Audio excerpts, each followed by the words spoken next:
Okay, so thank you all for coming. My job tonight, I guess I drew the short straw, right? So even though I'm an expert in algal genetics, I'm not going to tell you anything about that. But because this is, as the Chancellor said, a MOOC, a massive online open course, we have to have an introductory talk about energy and its consequences. And I'm particularly, I guess passionate maybe is the word, I don't know, annoyed by what I read in the newspaper and what I see on TV. And so at least half my talk is going to be to try to put in perspective just where we sit in energy today. Do we have a slide changer? Oh, it's here. Okay. All right. So let me start with this. I guess we have to start with the basics. This is an introductory to energy talk. So let's start with the basics. What is energy? Energy is the capacity to do work. Okay? And work is force multiplied by distance.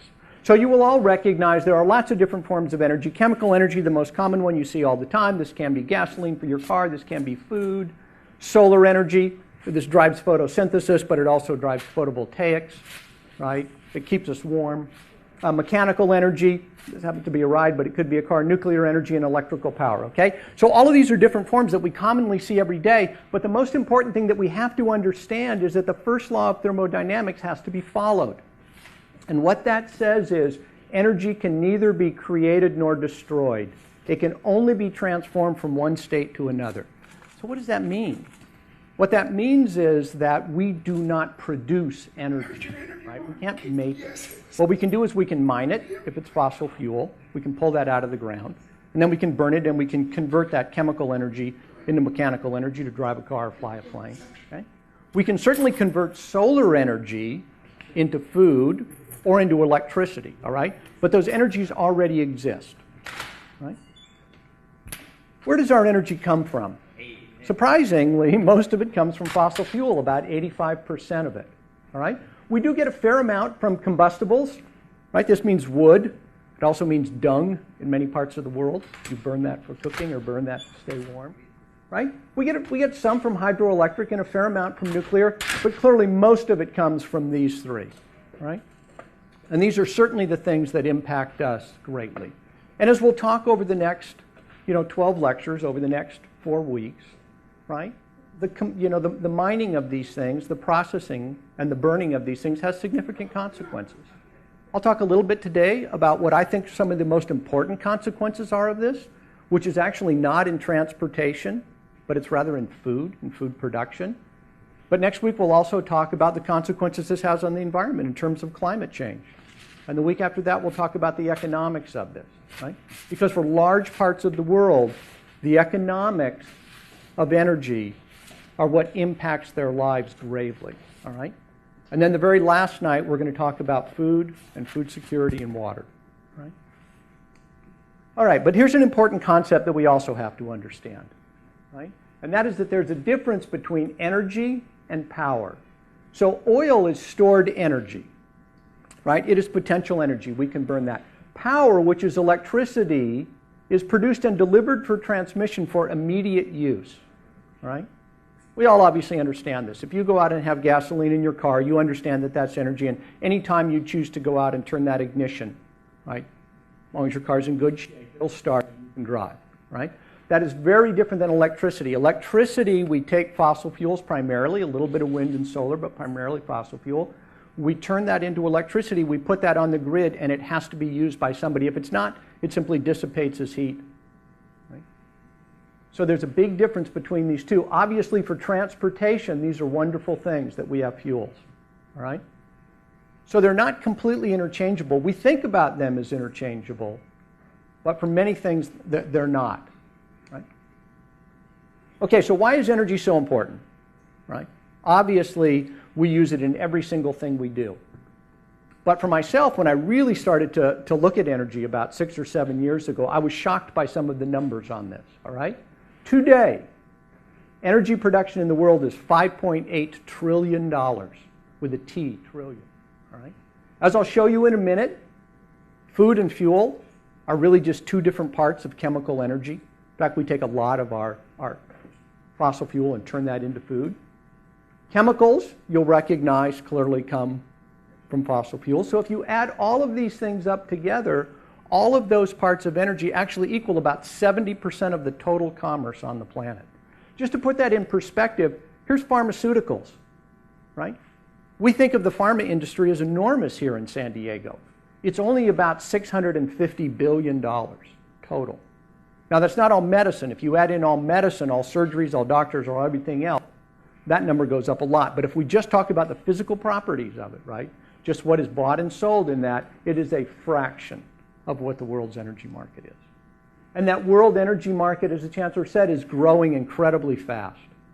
Not so much here in North America and not so much in Europe, but in what we call the developing world, in China and India. It's growing much faster than their populations are growing. Okay? Why is it growing much faster than that? And what's another reason that we continue to consume more energy? Is this slide, I think, is very interesting, right? What this plots is gross domestic product per capita. So on average, how much wealth any individual in that country, how much you earn, okay? Against energy consumption per capita. And here we are up here, the United States, the wealthiest country on the planet, and also the largest energy consumer. Now, some countries, like Canada, consume a little more energy than us. It's a little colder up there. Distances are a little longer. You have to drive farther. They also have more energy than we have. So they don't have to quite conserve it as much. And their GDP isn't quite as high, so they consume a little more energy and a little lower GDP. Here's Japan. They're a little more conservative on their energy than we are. They tend not to drive cars. They live in smaller buildings and tighter confines. So you can certainly be different places upon this graph, depending upon sort of the efficiency of how you live. But the most important thing is that if you want to increase your gross domestic product, you do that by increasing your energy consumption. So if you're one of the countries down here and you'd like to be one of the countries up there, you do this by increasing energy consumption. So the reason that number is growing so quickly, the reason that number is growing 40% is because those two little dots right there are China and India. 2.5 billion people, 1/3 of the population on this planet. And they want to live the same way we do. They want to live in a nice house. They want to have a nice car. They want to be able to drive. And in order to do that, they're going to consume the same amount of energy we are. So as their wealth goes up, their energy consumption is going to go up. So this is going to continue to increase at a very rapid rate. Okay, so we talk about it, you know, you'll see in the newspapers, oh, we can get electric cars, we can think about different forms of transportation, but why is fossil fuel, why are liquid fuels still so dominant? And why do we still use them? Because they're actually really wonderful things, right? They were designed to be fantastic storage of energy. And so this is energy density of transportation fuels. And here's gasoline and diesel, this enormous British thermal unit. So this is the energy content per liter is enormous. Here's lithium-ion batteries, okay? That's an electric car.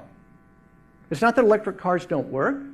It's that you can only store a very small amount of energy inside those batteries.